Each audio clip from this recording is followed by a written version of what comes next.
This is a full story. Puppy wishes you all a happy and enjoyable story. I have lost my memory. I remember everyone but him alone. He questioned me with a cold face. Who am I to you? I tentatively said, boyfriend? 3 words make the handsome guy's eyes red. I am your son. Damn it. I am not happy. Speak civilizedly. Why curse? 1 second I was still sleeping at home. The next second, when I opened my eyes, I was lying on a hospital bed. The doctor carefully checked my condition. Behind them, a poker-faced handsome guy with strong features was staring at me intently. I look at him. He looks at me. When I don't look at him, he still looks at me. Whose family member is this? So impolite. I looked around. No, it's a single room. My family member? However, I don't know him. Suddenly, a chill ran through my heart. In the hospital, it's a high-incidence area for ghosts, shadows, and supernatural events. Looking at this handsome guy's gloomy face again, I only feel my scalp tingle. Ms. Haley, what's wrong with you? Under the doctor's inquiring gaze, I tremulously raised my hand. There is a person back there. Do you see him? Silence filled the room. Ms. Haley, we are not blind. The handsome guy with strong features was extremely angry. Haley, what do you mean? A person? Do I know him? I was relieved. Good. As long as it's not a ghost. Who are you? I asked. The handsome guy widened his eyes, and his gaze was trembling. You ask who I am? Then you say, who am I to you?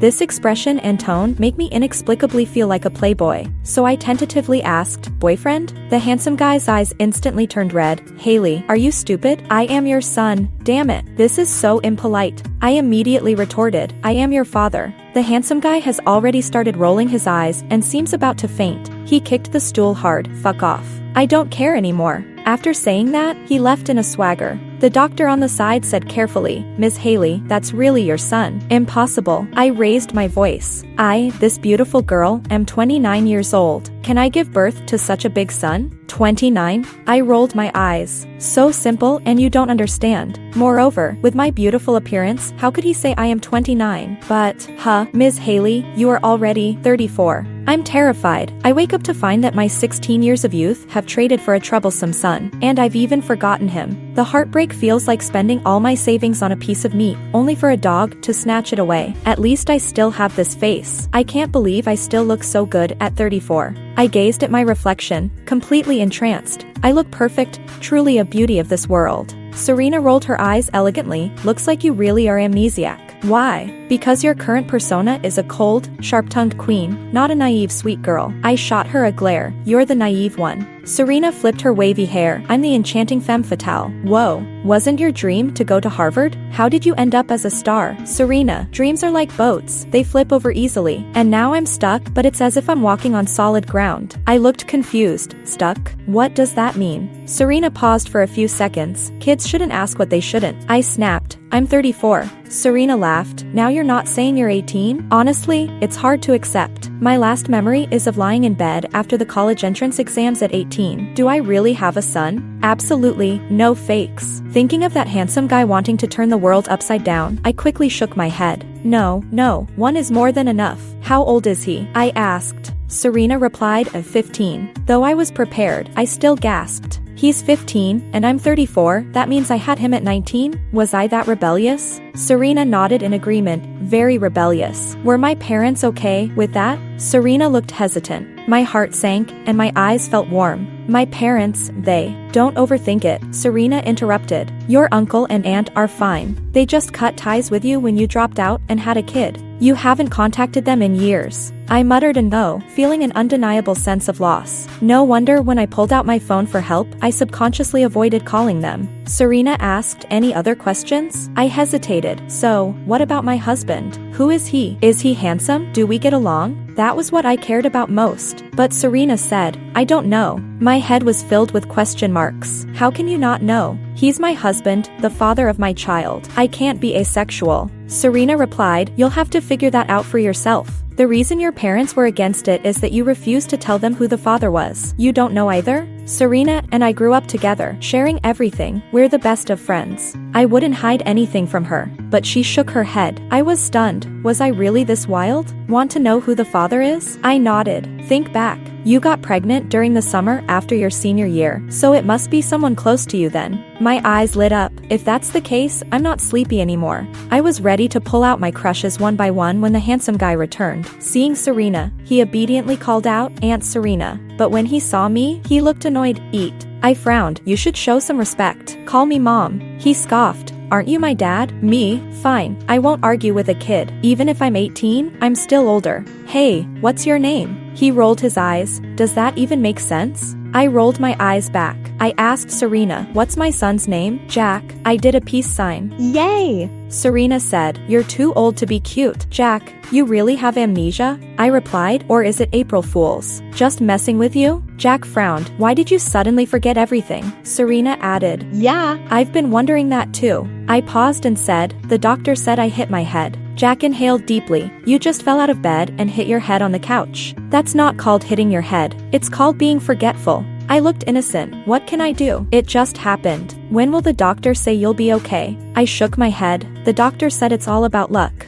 Jack stared at me expressionlessly. I felt my scalp tingle under his gaze. Okay, I didn't get it. But it doesn't matter. Maybe one day a shock will fix it. Serena wanted me to stay longer. Jack seemed indifferent, but I wanted to go home. Finally, unable to resist my persistence, Serena drove us back. Before leaving, I asked, "Have Jack and I always had a bad relationship?" Serena nodded. "Why?" I asked. "My son, born against all odds, seemed to have no mother-son bond. This can be summed up in a song." She started singing. "Mama, mama, please put down your phone. How long has it been since you played with me?" Watching the taillights fade away, I felt bewildered. What a song that shatters my worldview and distorts my senses. When I got home, I was shocked again. This 200 square meter duplex, am I really that rich? So, am I a wealthy woman now? I grabbed Jack, who was about to go upstairs, and asked, "Did I buy this?" Jack shrugged me off impatiently. "Just talk. Why pull me?" "Oh, my temper." I held his arm tightly. "Come on, let's see who's stronger."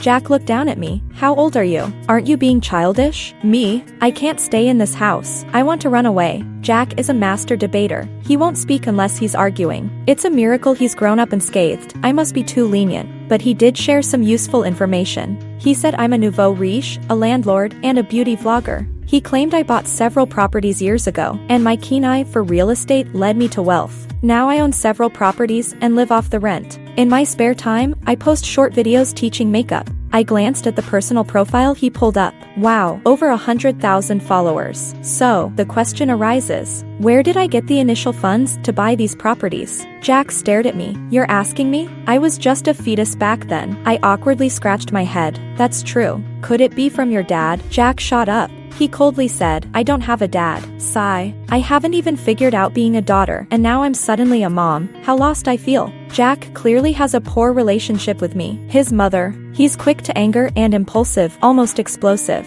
Though I'm 34, in my heart, I feel like I just went through puberty, so I can understand why he is the way he is. In simple terms, it's like wanting a pear while forcing me to eat an apple, and expecting me to do it happily without any emotion. This psychological resistance triggers his self-protective instincts. What should I do in this situation? 2 methods. First, be gentle. With patience, even an iron rod can be ground into a needle. Second, counterbalance. It's either the east wind prevailing over the west or vice versa. What to do specifically? I'll think about it tomorrow. For now, I need to sleep. 18-year-old Haley has to take care of 34-year-old me. It turns out being a mother isn't easy. To surprise my newly minted big son, I woke up early to make him fried eggs and noodles, hoping to salvage our rocky mother-son relationship. The eggs burnt, and the noodles were a mess. Jack frowned, unsure whether he disliked the food or me. I quickly offered him a $100 bill. "Your Highness, shall we dine downstairs?" Jack scoffed and walked out. Seeing me follow, he glared. "What are you doing?" I protested, "I'm hungry too."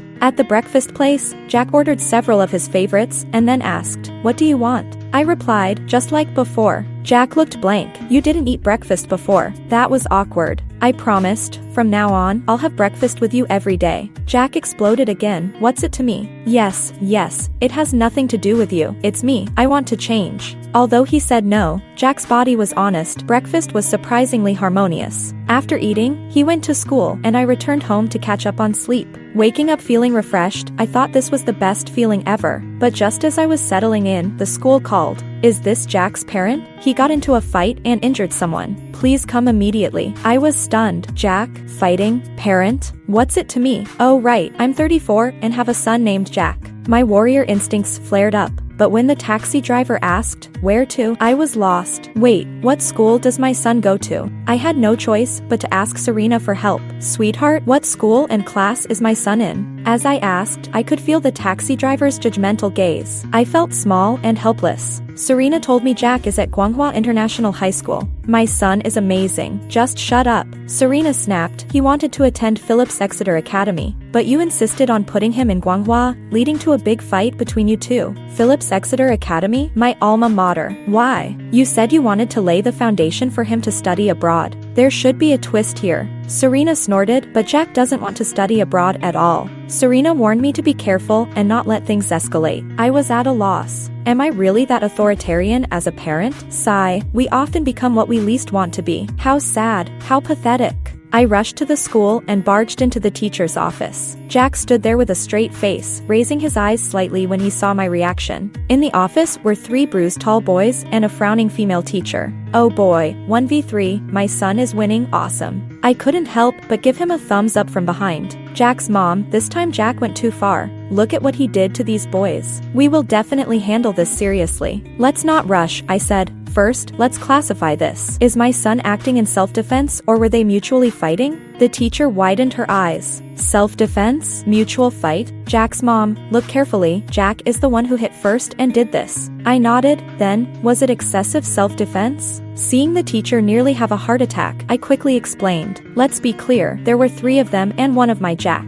Clearly, they were looking for trouble and got served instead. You can't blame society for their bad choices. Jack burst out laughing. The other boys immediately got flustered, shouting that Jack struck first. I looked at Jack. He was acting like he was above it all again. All right, it's up to me. Where's the evidence? I asked. They pointed to their bruises. This is evidence. I was speechless. That just proves you're all weaklings. The teacher couldn't take it anymore. Jack's mom, I hope you don't make this more complicated. I was clearly being logical. Then let's call the police. The teacher, Jack's mom, what do you want? I looked innocent. We're just trying to clarify things. When in doubt, we call the police. That's what teachers have always taught us. It was Jack who hit first, injuring them this badly. Even if they provoked him, he didn't need to hit so hard. I nodded. That's true, Jack shouldn't have hit so hard. Jack, come here and apologize. Jack, reluctant, walked over and, under my watchful gaze, begrudgingly apologized. The tone and attitude made it sound less like an apology and more like get lost. While everyone was stunned, I quickly seized the moment. Though both sides are at fault, as the teacher said, Jack hit hard. So, we acknowledge it and apologize. We also hope these students won't trouble Jack anymore, okay? Sticking to the principles of peace and love, we resolved the issue satisfactorily. In the end, I took Jack home under the pretext of him needing to reflect.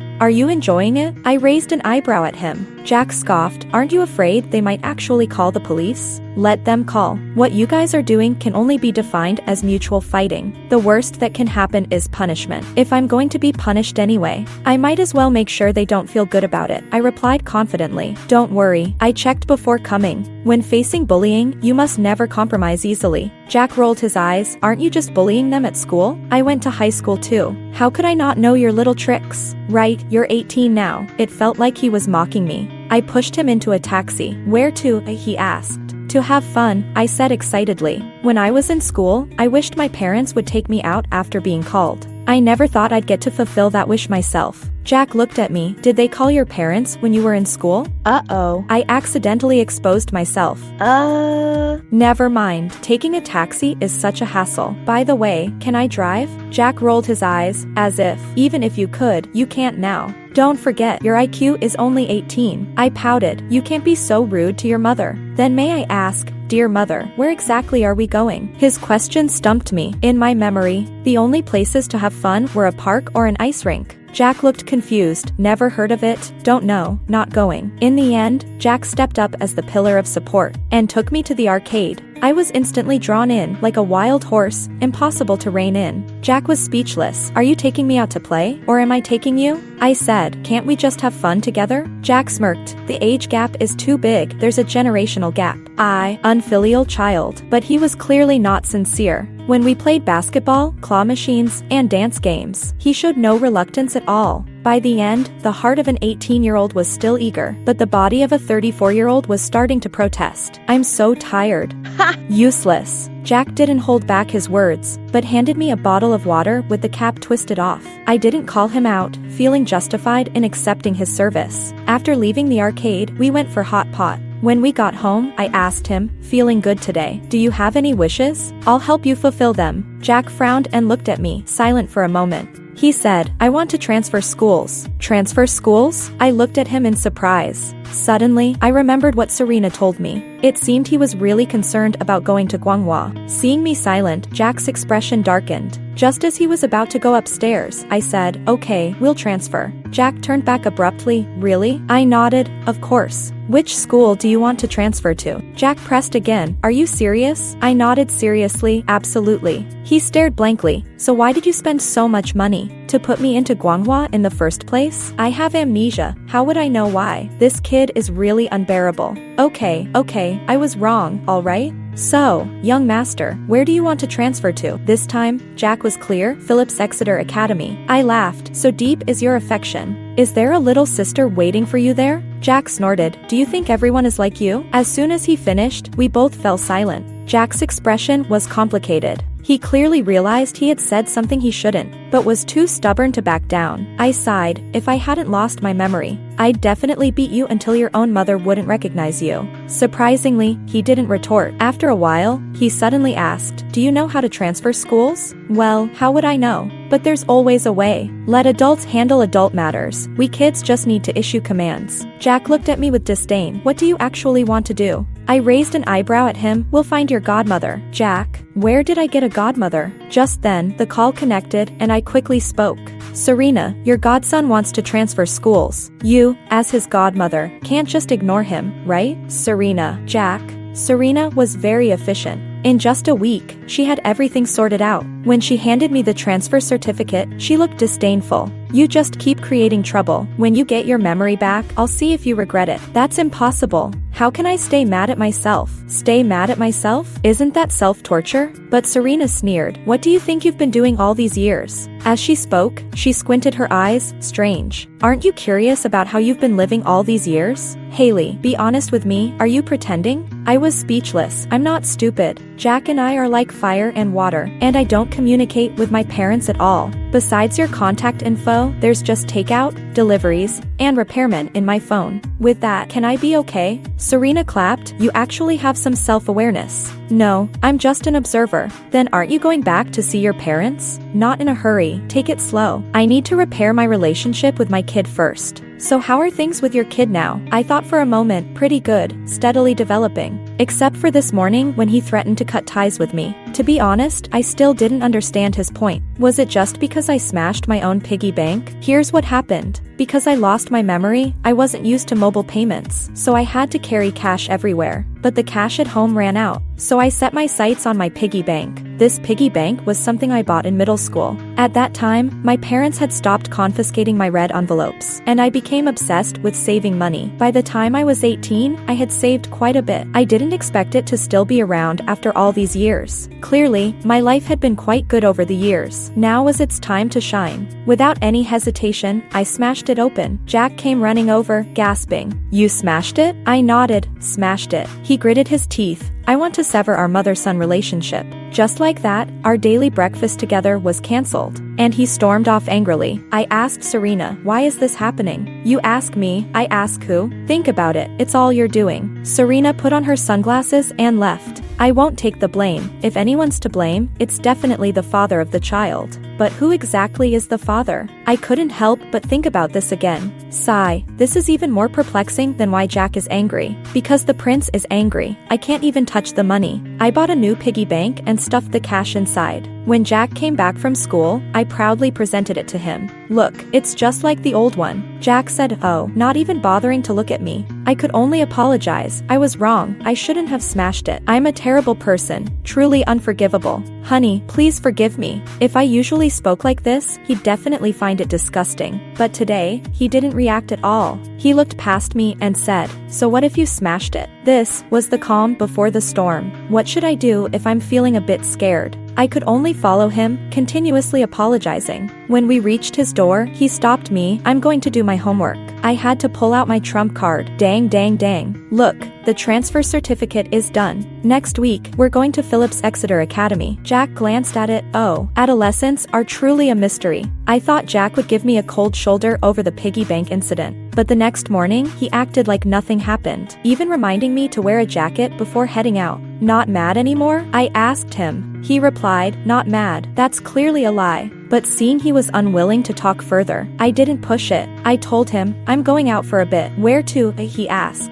I'm going to the bank to change my password. It's quite embarrassing that at 18, I couldn't guess my 34-year-old self's bank password. I tried everyone's birthdays at home, but none worked. I thought, could the password be related to his dad? I can't be that love-struck, can I? Scary. Jack reminded me to be safe, and then we parted ways. I went to the bank and changed my password. After that, carrying a large amount of money. I wanted to browse and buy something, but I ended up getting lost. I stood confused at a crossroads, staring at unfamiliar streets, not knowing where to go. I could only call Serena, but she didn't answer. Finally, I called Jack. What's wrong? He asked. I'm lost. Jack was speechless. Lost? How old are you? Where are you now? I shook my head, then remembered he couldn't see. So I said, I don't know. Where do you want to go? Home. Jack was even more speechless. Can't you just flag a taxi and tell the driver your address? I awkwardly laughed. You think I really don't know? I'm just testing if you were playing on your phone in class. Jack gritted his teeth, shameless, childish. When it got dark, I received a call from Jack. His tone was unfriendly, asking where I was. I'm at home grilling meat. Want to come? Jack snorted, not going.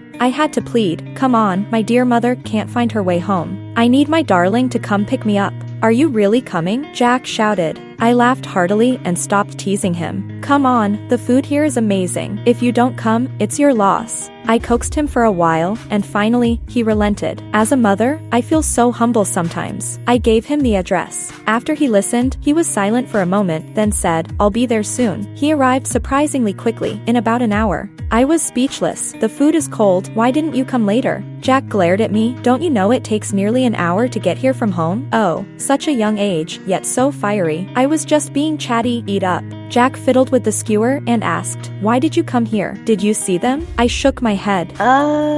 No. He frowned. Then why did you come? Just to revisit the old place. Boring, he said. He looked down, playing with the meat for a long time without taking a bite. You could go see them. I rolled my eyes. Come on, just eat. Why are you worrying so much? Jack was about to blow up. I quickly said, they're doing well, adopted a child, and are a happy family. Why disturb them? Jack scoffed. Then why did you come? This is so rebellious. Hurry up and eat, so we can go home. It's freezing. Jack looked at my bare arms, frowning. Serves you right, he said, but he quickly took off his jacket and handed it to me. I gratefully accepted. It was really cold. Only then did Jack take a bite. He looked disgusted. Is this what you call amazing? Do you have a problem with your taste buds? I replied, shut up, eat your food. After all the fuss that night, the next day, I proudly caught a cold. My head was spinning, my body weak, it was unbearable. Jack was fussing over me while preparing medicine, acting like he was the parent. Do you want me to take a day off to take care of you? He asked. I nodded eagerly. Sure. Jack said, even if you hesitate for a bit, it shows respect for my studies. I replied, I learned a new term recently, perfect for you, hypocritical. Jack retorted, what random stuff are you reading? Are you live streaming? Do you know how many hours you owe? Hearing that, I quickly pulled the blanket over myself. Oh, I'm so sleepy. In my escape, I really fell asleep. In a daze, I heard the door close. Oh, my dear son left me. I guess studies are more important. Later, I woke up from hunger and saw Jack buried in his homework. Hearing the noise, he put down his pen. Wait, I'll get you some porridge, then you can take your medicine. After finishing the porridge, I felt revived. Wow, did I really sleep until evening? What evening? Weren't you done with school? Jack twisted my head to look outside. With such a big sun, what are you daydreaming about? You didn't go to school, I said joyfully. Jack awkwardly replied, I was afraid you'd die at home. I sighed. Oh, my son is such a sweet boy. I wonder which lucky girl will have him in the future. Jack said, shut up. My body turned out to be weaker than I imagined. A cold lingered for 3 days. Jack wanted to take me to the hospital, but I refused stubbornly. He was angry. Are you a child? Don't you know you need to go to the hospital when you're sick? I argued back. Who isn't a child? Don't you know I'm 18? Jack gritted his teeth. 18 and an old woman. Okay, I take back my compliment of him being a sweet boy. Fortunately, by the 4th day, I finally recovered. It also coincided with Jack's transfer day. Although Jack seemed unbothered, I could tell he was very happy. I couldn't help but be curious. What's so tempting about Phillips Exeter Academy? Jack rolled his eyes. What nonsense are you thinking? My best friends are all there. Oh, I see. I'm sorry. I apologized to him. What for? I didn't consider your wishes before and didn't let you go to Phillips Exeter Academy. Mom apologizes. I thought Jack would say, at least you know. But he replied, no need. I know you mean well. I was touched and hugged him tightly. My sweet son. Jack shouted, let go. I've told you many times. Just talk without touching. After going to Phillips Exeter Academy, Jack clearly became much happier. Sometimes when he came home, he would tell me funny stories from school. While happiness is important, grades matter too. Are you keeping up? I asked. Before at Guanghua, I didn't know if it was out of spite, but he basically slacked off, leading to a significant drop in his grades. Should we hire a tutor? Jack asked. Do you care about my grades that much? Seeing his expression, I felt it was a loaded question. If my answer displeased him, he might blow up. But I nodded honestly. I said, didn't you want to study aerospace engineering? I checked. The admission scores for good schools in this field are quite high. If your grades are bad, how will you get in? Jack looked at me in shock, and after a while, he said, right, you forgot. What? He said, you didn't want me to study this before. Are we digging up old issues? I didn't understand before. I think aerospace is amazing now. Jack was speechless. You've really lost all standards. He said, actually, you don't need to agree with everything I want. It feels so unreal. I sincerely praised him. Are you a masochist? Jack's eyes flared in anger as he turned to leave. This is not a conversation for today. I asked, so, do we need a tutor? No need. I have a secret weapon. Recently, my sleep quality has been too good, to the point that I couldn't get up for 3 days to have breakfast with Jack. Jack was very angry and unilaterally canceled our plan. I tried to struggle. Tomorrow I will definitely get up. Jack glared at me. Only a fool would believe you. Before leaving, he shouted, can you at least eat properly at home? Look at you now. You're so thin you're almost skin and bones. I was happy. Am I thinner? Looks like my recent dieting is working. I asked him, am I pretty? Jack seemed disgusted. Uglier than ever, he said. I burst out laughing. He stormed out in frustration. I've always been curious about what Jack's so-called secret weapon is. Finally, I found out on the weekend. Jack said his friend was coming over to help him study, and asked me to prepare a good meal for them. He praised this friend to the skies, talking about being top of the class, a straight-A student, a genius, and his best buddy. I just said, oh, thinking he would be a nerd, but when I saw the real person, I was stunned.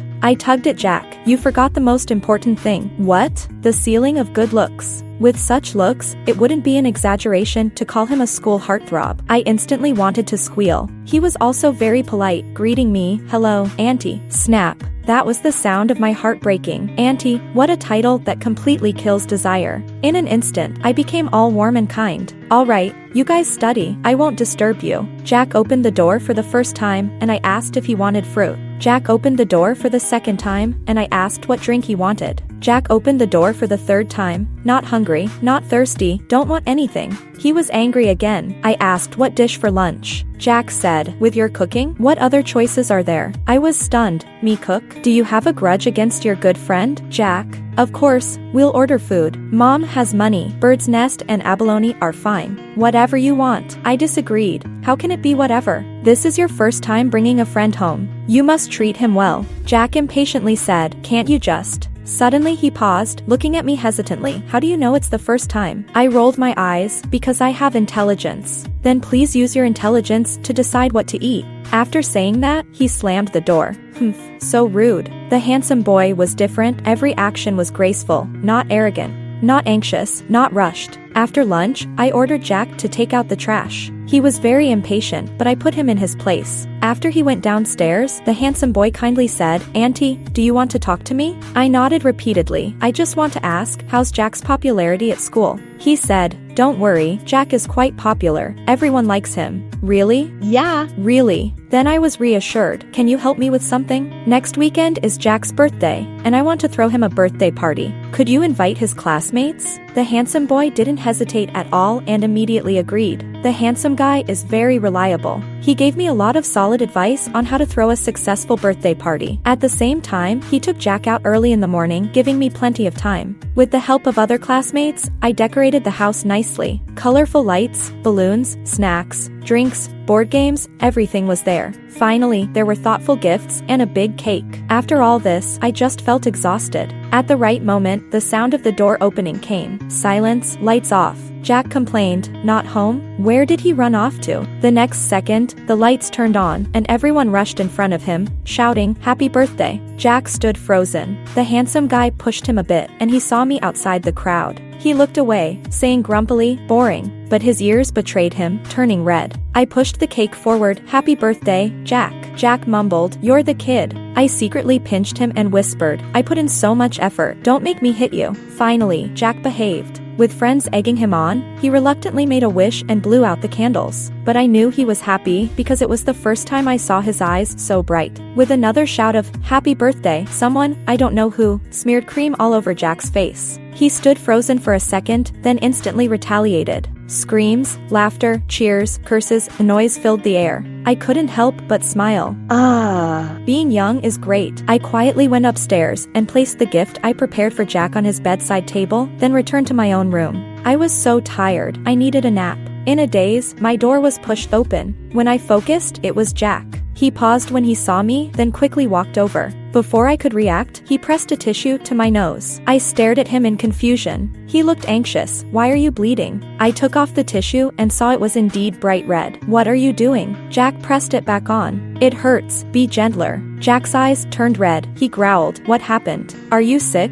I rescued my nose from his grip. "It's just dry air. A little nosebleed is nothing. Don't overreact." Jack didn't believe me. "Really?" I nodded, and when I took the tissue away, it had stopped. I pointed to my lips and said, "Look how dry they are. They're peeling." I swallowed hard. I've been so busy all day I didn't even get to drink water. I'm so thirsty. Jack glared at me. "How old are you? Can't you take care of yourself?" Okay, it's your birthday today. Don't get mad, or you'll be in a bad mood all year." Pfft, superstitious nonsense. The noise downstairs continued, and I asked, "Why are you up here?" He said, "Just wanted to see what you were doing." Proudly, I said, "My good son, come here. Mommy wants a hug." Jack jumped back. "Gross." I laughed heartily. Jack stormed out, but 2 seconds later, he pushed the door open again. He looked away, his tone light. "I'm really happy." As his footsteps faded, I slumped onto the bed. I picked up my phone and dialed a number. "Hello, Dr. Zhou, I have a nosebleed again." "Hospital? Forget it. But can you prescribe me some painkillers? I've been in so much pain lately. I haven't slept well." "Yeah, I can't eat much. I end up vomiting." I know. But please, do me a favor. It's not getting better. Just let me suffer less." Dr. Zhou is awesome. See you tomorrow. After hanging up, I opened my notes. Transfer Jack to a new school. Task complete. Take Jack out to play. Task complete. Hope Jack has many friends. Wish granted. Organize a birthday party that makes Jack happy. Task complete. Next goal, make a meal for Jack myself. Cooking has always seemed very easy to me, but I don't know why it's particularly hard for me. Every step I take follows the recipe, yet the taste always turns out strange. It feels like a child playing house. What others create is called home-cooked flavor. What I make is a joke. Sigh, it's disheartening. After much effort, I made 3 dishes and a soup, with both meat and vegetables. But Jack took a bite and put down his chopsticks. He asked, "What brought us to this mother-son conflict?" "Me. Jack has grown up. After all," he consoled me. "No need to bother. I've eaten in the cafeteria and takeout for so many years, and nothing has gone wrong." Even more disheartening, I immediately set a goal for myself. "I will definitely make a meal that will wow you." Jack nonchalantly responded, "Oh, I look forward to it. By the way," he said, "the school sports day is the day after tomorrow. Do you want to come watch?" Jack mentioned it casually, as if he just remembered, but his hands, hanging by his side, clenched unconsciously. "What events are you participating in?" I asked. "High jump and 4x100 relay." "That's impressive. I'll cheer for you." Jack scoffed. "Just signing up for an event isn't that impressive. Put a little more thought into your compliments." After saying that, he hummed a little tune and went upstairs. On the day of Jack's sports meet, I wore sports attire and put on light makeup before heading out. When I reached the school gate, I called him to come pick me up. He was exasperated. "Do I need to assemble a cheer squad to welcome you?" I said, "Shut up, hurry up, and bring a few more people." Although he grumbled a lot, he came quickly. 3 or 4 classmates came with him. "Hello, Auntie. Hello, hello." When Jack saw what I had next to me, he widened his eyes. "What is this?" I said, "A little friendly sponsorship from your mom for the whole class." Jack replied, "Did you bring the entire supermarket?" I clicked my tongue. "You're so chatty, just hurry up." At my command, Jack's classmates rushed over excitedly. "Auntie, you're amazing." Jack carried a box beside me and asked, "Why did you buy so much?" I raised an eyebrow, "Just to see if your mother has made you proud." Jack huffed, "What a waste of money." I smiled and ignored him. "Do you want me to help you?" He sidestepped, "Forget it." He looked at me. "Have you lost weight again?" "Really? I'm so happy." Jack rolled his eyes. "Just keep doing your thing. Don't expect me to take care of you when you get sick." After saying that, he quickly caught up with the classmates ahead, while also turning back to urge me, "Can you hurry up? It's about to start." As a supportive mom, I was arranged in VIP. Even if I didn't go down, I could see the whole event. My eyes were fixed on Jack. He was joyfully running on the field. Before his event, he was laughing heartily at others' antics. It was the first time I saw him so happy. "Auntie, it's almost Jack's turn for the high jump. Do you want to go watch?" "Sure." Jack is tall with incredible jumping ability. I held my breath, watching him sprint and leap, easily clearing the bar. Amid the cheers, Jack looked at me, his eyes bright with expectation. I generously gave him a thumbs up. My son is amazing. I wanted to run over and hug him, but suddenly, I felt dizzy. I shook my head, trying to clear my mind, but it didn't help. My vision started to blur and double, and I felt a wave of dizziness, followed by sudden pain. My heart sank, and I turned to leave. It felt as if hands were tugging and squeezing my nerves. I breathed rapidly. Someone seemed to grab my arm. I held onto that hand, wanting them to take me away. In the next moment, everything went dark, and my body uncontrollably collapsed. I heard screams, and through the haze, I even saw Jack. His face was ashen. He seemed to be saying something, but the ringing in my ears made it impossible to hear. Jack must have been terrified by me. I ruined his sports day. What a disaster this was. When I woke up, only Serena was in the ward. She glared at me with red eyes, as if I were a heartless man.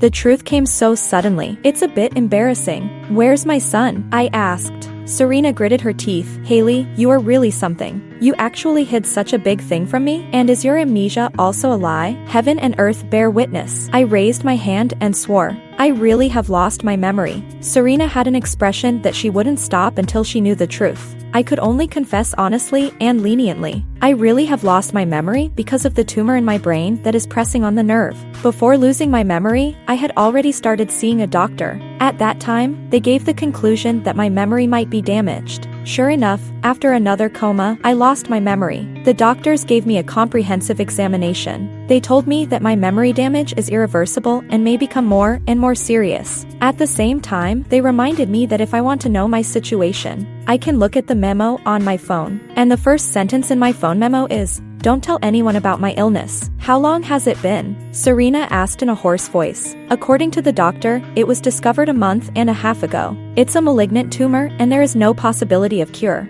I directly dispelled Serena's idea of persuading me to have an operation. "So you didn't tell anyone?" I found a comfortable position and lay down again. I don't know what I was thinking at that time, but I quite agree. After all, it can't be cured. There's no need for everyone to follow me and be sad in spring and autumn. Be happy every day. Serena looked at me, and tears just slipped down. I quickly comforted. Okay. I was just afraid you would be like this. It's not necessary. This thing is a matter of life and death being predestined. Now can you tell me where Jack has gone?" Serena said that after Jack knew about my illness, his face was very ugly. Then he rushed out of the hospital without looking back. I quickly called him, but there was no answer. Called again, and it was turned off. I was very worried about him and wanted to leave the hospital to find him. Serena stopped me. "Give him some time and let him calm down properly. I thought Jack would come to see me soon." Not to say being pitiful. After all, I don't have many days left to live. Doesn't he want to cherish the last time with me? However, in the 3 days when I was hospitalized, not only did he not come to see me, but even after I went home, I found that he had directly moved to the dormitory. I feel that things are a bit serious. Since I can't contact him, I can only block him in his classroom. When he saw me, he had no expression on his face and turned away. I grabbed him. Jack, let's talk. There's nothing to talk about. He wanted to break free from me, but I wouldn't let go no matter what. He compromised. Okay, you say. What do you want to talk about? I asked him. Why do you suddenly want to live in the school? Jack gave a sarcastic smile. Aren't you going to die? I will have to live alone sooner or later. What's the difference between earlier and later? His words were like a sharp knife, stabbing a big hole in my heart. It hurts terribly. Jack, don't talk like that. Then how should I talk? Jack looked at me. You might as well have died 2 years ago. He said, if you had died then, I should have gotten used to it by now. For Jack, I have always had a compensatory mentality. Because in my memo, it is full of content about Jack. Every entry is full of guilt. But what he said today really hurt me. It's as if he is looking forward to my death. Serena sighed. This can't be blamed on him. Is it my fault? I said impatiently. Serena looked at me silently. My heart skipped a beat. What did I do 2 years ago? After hesitating for a long time, she said, 2 years ago you committed suicide by taking sleeping pills. Jack found you. It was also he who sent you to the hospital for rescue. He may think you don't want to live again. I was stunned on the spot and tears flowed down uncontrollably. 2 years ago, Jack was 13 years old. A half-grown child was still in junior high school. He had no one to rely on and only had a mother who depended on each other. But the mother wanted to commit suicide. How desperate must he have been at that time? And now, have I pushed him to a desperate situation again? My health is deteriorating day by day, and my mental state is also getting worse and worse. Serena is worried about me being at home alone and wants me to go to the hospital. I readily agreed. There's no way. With my current physical condition, maybe after I fall down one time, I will never be able to get up again. Serena asked me if I wanted to go back and see my parents. I shook my head and refused. What's the point of going back?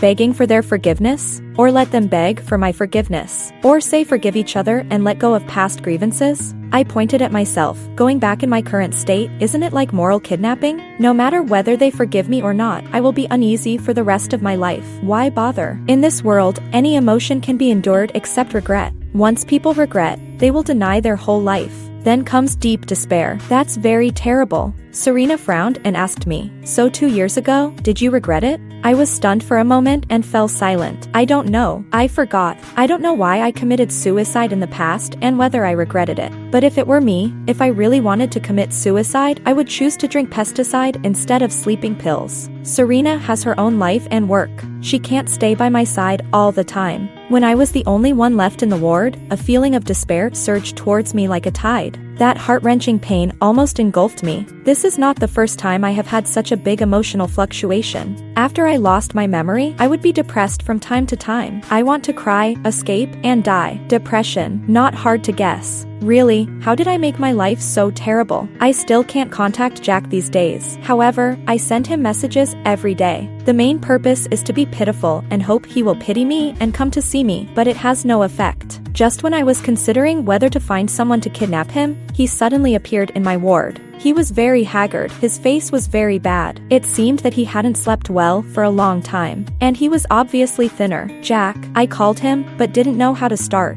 He lowered his head and looked at his toes. Suddenly, he said in a hoarse voice, "Can you not die?" This sentence hit the mark. My eyes instantly became hot. I raised my head so that the tears didn't flow down. Suppressing my emotions, I smiled and opened my arms to him. "Son, Mom misses you so much. Come here and let Mom hug you." Jack stood still, like an abandoned orphan. My heart ached. Lifting the quilt, I was about to get out of bed to hug him. Jack took a step forward and came to my bedside. Then he hugged me into his arms. He buried his head in my neck, hugged me tightly. His whole body couldn't stop trembling. Then a shallow sob escaped. Tears blurred my vision. Suddenly, I was afraid of the coming death. I really want to accompany him more. Jack grew up overnight. He began to shuttle between school and the hospital. While taking care of me, he was also busy with his studies. His grades improved rapidly. In the midterm exam, he even got into the top 30 in his grade. He learned to cook and was very talented. He made different soups for me every day, even though I couldn't drink much. This made me extremely envious. The school is going to hold a parent-teacher conference. The teacher called me and hoped I would attend. Jack didn't even tell me. I went there without telling him. Jack frowned and was unhappy. I could only tell jokes to coax him. In fact, my body wasn't so bad that I couldn't go out. Listening to the teacher praise Jack, I only felt extremely proud and satisfied. But I still overestimated myself. In the second half, I fell asleep in a daze. When I woke up, Jack's eyes were red again. He warned me that if there was a next time, he would break my leg. He said the harshest words, but the movement of wiping my hands was still gentle. He is always like this, saying one thing but meaning another. Just like when I took painkillers in large doses, he nagged that it was not good. At the same time, he begged the doctor to prescribe more for me. I know I scared him, because it was so painful that day. I couldn't help hitting the wall. Serena often comes to see me. That day, while Jack was away, I wanted to tell her my last words. Serena covered her ears with red eyes. I won't listen. I pulled down her hand. If I don't say it now, I'm afraid I won't have a chance. I know that I have been sending money to my parents all these years. I gave Serena a card and hoped she would help me continue until they pass away. So you want to hide it from them? I nodded. If there is a 1 in 10,000 chance that they ask, just say I went on a round-the-world trip. They should hate me and blame me, but it's better than regret. And Jack. In fact, I have always wanted to find his father who has no name, but my memory is gone. I have no clue. Serena glared. Do you want to entrust him to others? Then it's better to entrust him to me than to him. Well, entrust him to you. Jack is old enough. The money I left is enough for him to live a worry-free life for a lifetime. I just worry that when he encounters major decisions or turning points in life, there is no elder by his side to support him. I'm afraid he will be helpless. I'm afraid that no one will share his joys and sorrows. So, accompany him. Just accompany him. That night, I rambled on a lot. Later, it seemed that I cried. In a daze, the big hand holding mine didn't let go for a moment. That temperature made me sleep soundly all night. Today, my head is rare clear. I want to leave the hospital and go home. I thought Jack wouldn't agree, but he agreed very readily. As soon as I got home, I went into the kitchen. Jack asked me, "Are you hungry?" I shook my head. "I'll make fish soup for you." This is something I learned in the hospital. A grandma with more than 60 years of cooking experience told me the detailed tutorial for making fish soup that will never fail. I proceeded step by step according to the memory in my head. Don't say, it's like having divine help. It's very smooth. I satisfactorily scooped up the soup and served it to Jack. Jack gave me a thumbs up. While drinking, he asked me, "Why do you have to cook for me?" I murmured, "You said it yourself. You made a wish and said you wanted to eat the meal cooked by me." Jack was shocked and suddenly looked at me. "What did you say?" I looked at him blankly. What did I say just now? Why can't I remember?" Jack lowered his eyes and shook his head. I seemed to see something fall into the bowl. He quietly finished the soup. Putting down the bowl, he said, "It's very delicious. When I made a wish on my 10th birthday, I hoped to eat a meal cooked by my mom. I didn't expect it to really come true." I widened my eyes. Could it be that I wanted to cook for him? I looked at Jack sadly. I wanted to apologize to him for not being able to give him a complete childhood. Jack suddenly stood up. "I'll wash the dishes," he said. I wanted to follow him, but there was warm liquid flowing out of my nose. I raised my hand and wiped it. It was bright red. I quickly turned around to look for a tissue, but accidentally bumped into a low stool. "What's wrong?" Jack asked. I quickly wiped off the blood. "Nothing. I'm looking for a movie." "Later, let's watch a movie." Jack said, "Okay." We didn't watch a movie after all because I fell asleep while waiting for Jack.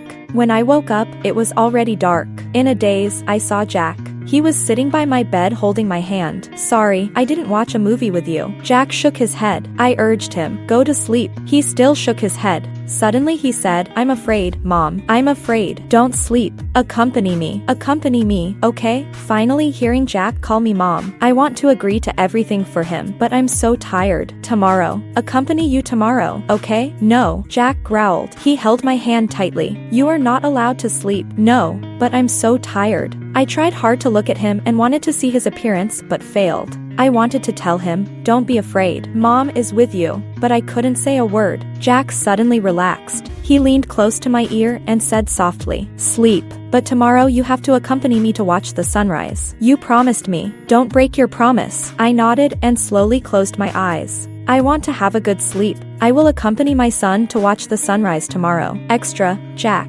My mom has lost her memory. Her memory is stuck at the age of 18. She doesn't remember that she has a son. It's quite ridiculous. She has forgotten 16 years with me. Whether it's true or false, I think she should quite regret having given birth to me. I'm listless and think, whatever, it doesn't matter to me anyway. But she who has lost her memory always comes close to me. I have never seen such a lively Haley before, making me unable to resist getting close. She also promised to get up early every day and accompany me to have breakfast. I don't really believe it. When I was little, she made many promises to me, but most of them were not fulfilled. Just like when I was 6 years old, she promised to accompany me to the amusement park once a month. At first, she could still do it. Later, the cycle was extended to once every 6 months. Then it was once a year. In the end, I never went again. She also promised to cook for me, but never even entered the kitchen. I want to see how long she can stick to it this time. As a result, she persisted day after day. I got into a fight at school. I don't like Guanghua School nor the people there.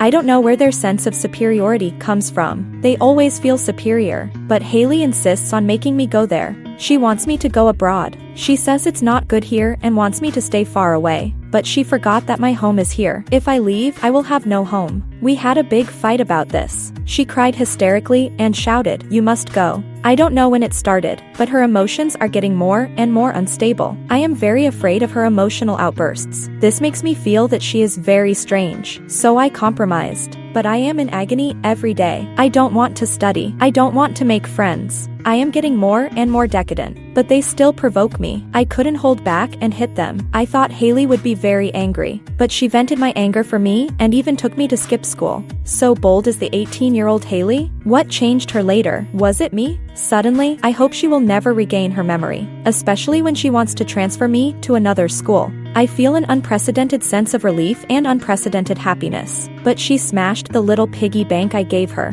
She thought that little piggy bank was hers. Yes, she only has memories before the age of 18. She forgot that her piggy bank was accidentally broken by me. Now this one was bought by me with my saved money when I was 8 years old. She was very happy and transferred the previous money into it. She said, "This piggy bank will be the happy piggy bank for Mom and Jack from now on. As long as we encounter something happy, we will put money in it once, okay?" At that time, I thought this piggy bank would definitely be filled soon. But in reality, the number of times we put money in it is getting less and less. The happy piggy bank has lost its meaning, so smash it if you want. Moreover, she also forgot. She not only forgot the little piggy bank, but also forgot the password of the bank card. Later, she got lost and called me, saying she didn't know how to go home. I thought she was joking with me. I thought she was just teasing me. Even when I found her later, I thought she missed them and wanted to go back and take a look. I never thought that she was sick and forgot where 34-year-old Haley lived. I should have noticed. She is getting sleepier and sleepier, thinner and thinner. And her memory is getting worse and worse. She also has a nosebleed. But I was only happy for myself. I am really very happy. The new environment, familiar friends, and an increasingly harmonious family atmosphere. I thought Haley's amnesia was an opportunity given by God for us to start over. But in the end, I found it was a curse. Haley is going to die. She collapsed in front of me. The doctor said there is a tumor in her brain, a malignant tumor. At that moment, my world collapsed. False. It's all false. The amnesia is false. Being nice to me is false. She just doesn't want to live anymore. Just like 2 years ago. During that period, her state was very bad. She often stared out of the window in a daze. She ignored me when I talked to her, as if she couldn't see me at all. She always locked herself in a dark room. I often heard her suppressed crying. That feeling is too terrible. I don't want to understand. I just want to escape. I am fed up with Haley's half-dead state. I am fed up with the lifelessness at home. Does this look like a home? This is just a cage. But I never thought Haley would commit suicide. Why does she commit suicide? She brought me into this world. She made me accept such a terrible situation. But in the end, she wants to leave me alone and leave? Why? Haley can't die. I cried and begged her to pay attention to me, begged her not to leave me. I thought this time she would finally not leave me, but she is going to die again. It's all a lie. But she said, if I really wanted to commit suicide, I would choose to drink pesticide instead of sleeping pills. I suddenly remembered what she said to me 2 years ago. She said she didn't want to commit suicide. She just couldn't sleep. She was going to die. If it continued like this, she was afraid she couldn't hold on anymore. She needed to sleep. She needed to sleep. I didn't believe her. Which normal person would take so many sleeping pills just to sleep? How ridiculous. It seems that I am never willing to believe her and understand her. I am always blaming her, but where am I any better? I should believe her. I am the person closest to her, but I didn't notice that she has trapped herself in a small world and never come out. The doctor said that her amnesia is very likely her own subconscious wish. She wants to use the best 18-year-old self to say goodbye to me. I beg her not to die. Don't leave me. Because of my prayers, she held on day after day. But it's too painful. The pain that can't be suppressed even by bumping into a bloody mess. She is tired from the pain and crying. She lies on the bed and is drowsy. She murmured, I want to accompany Jack. I can't die. Her memory is getting more and more chaotic. She will often talk about things when I was little. When I ask her about it, she can't remember again. Aunt Serena asked me if I hoped she would regain her memory. I shook my head. No, let her memory stay at her happiest time. It doesn't matter even if she forgets me. Extra, to Haley's memo. 1. I am sick. If I forget, please remember not to tell anyone about my illness, especially Jack. 2. Jack, my son. I love him very much. 3. Transfer Jack to another school. 4. Take Jack out to play. 5. Hope Jack has many friends. 6. Hope Jack gets into his ideal university. 7. Organize a birthday party that makes Jack happy. 8. Buy Jack a pair of sneakers he likes. 9. Cook a meal for Jack. 10. Watch a movie with Jack. 11. Find a guardian for Jack. 12. Tell Jack that I love him. The end. If you like Puppy's story, please follow and like it. Updated every morning at 9 a.m.